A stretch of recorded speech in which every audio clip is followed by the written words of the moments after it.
Well, President Trump proved again that he is one bad dude, didn't he? Kind of reminds me of this scene from the old movie Billy Jack.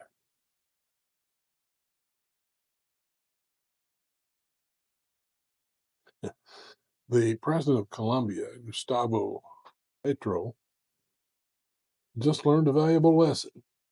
You don't F around with Trump. Now, what's really interesting about this, though, if you think about it, is not only the impact with Colombian relations, but around the world. And I've been watching the liberal news media treat this like some kind of a bad thing. But Petro learned that Trump means what he says. And he folded like a bad hand in a poker game because he knew he had a bad hand in a wrong poker game. But what it does say is Trump will do what he says he's going to do.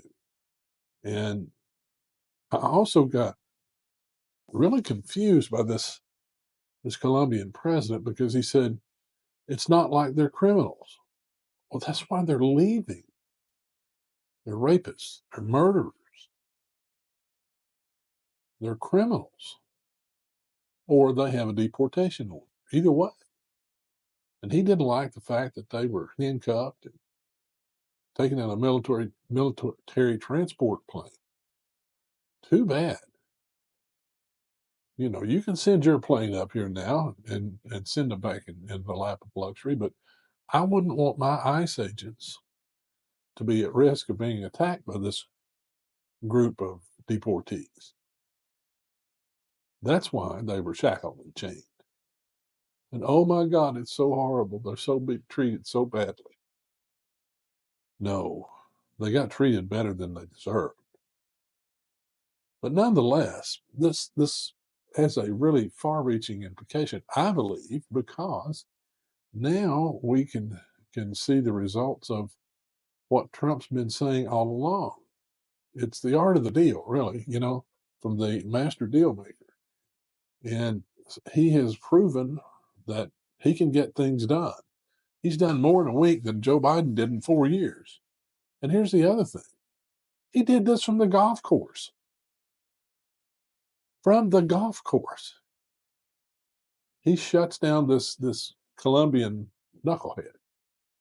It's amazing to me what he's done and the stamina he has, and the pace at which he goes. And we should be all appreciative of what he has done. You know, the media, they're talking about, oh, well, the agents were told to dress for the cameras. When have you ever seen a raid by a government agency, be it the FBI, the DEA, ICE, CBP, sorry, when they weren't wearing gear to identify? Of course they do. You know why? So they don't shoot each other.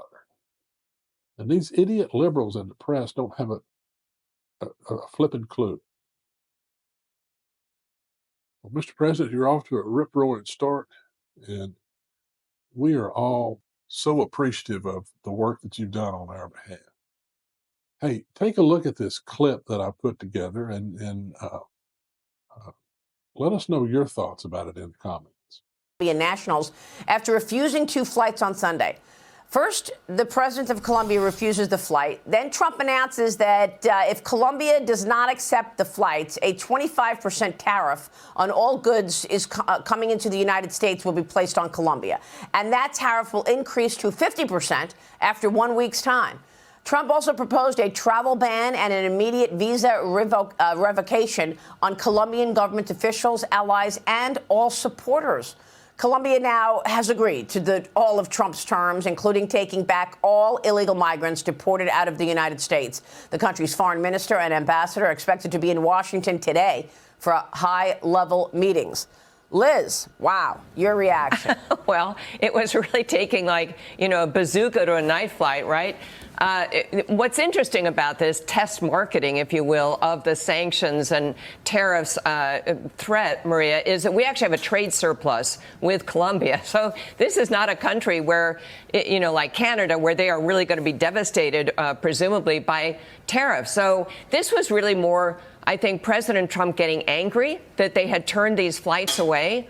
And basically saying to all our neighbors, look, we are serious about getting rid of criminals that are in our country that come from your country. You're going to take them back, and there is no discussion about it. So it was, was this sort of overreach by the president? Maybe, but guess what? It got the job done, and I think that is, as I say, sort of a template going forward. Yeah, I mean, it's a litmus test, right, Cheryl? Yeah. I mean, because if this did not go well, others would have gotten a different message. Now, pretty much all the people who are dealing with Trump on tariffs are receiving this message. Well, the message is he is serious. This is not a threat. Remember, last week, Goldman Sachs put out a note that said there was only a 20% chance that the Trump administration would levy these tariffs against Canada and Mexico. But think of that overall message from that group of investment, advisors or Goldman Sachs. They're saying, oh, it's a threat. This is negotiation. You have people like Stephen Miller and Howard Lutnick that are saying, no, these tariffs are real and we're going to put them down. Tariffs first, and then we'll talk later. And so that's why when the Colombia pushback came so fast and furious before we had the discussion about February 1st, this is why. Because the Trump administration is sending that signal. This will be happening. This isn't a joke. Yeah, right. And I understand his anger about those flights. It's their citizens. And they're criminals. Take them back. So you know what? Like that could have made that would have hurt Colombia's exports, by the way, with coffee. And maybe my cup of coffee would have went up 5 cents. I don't care.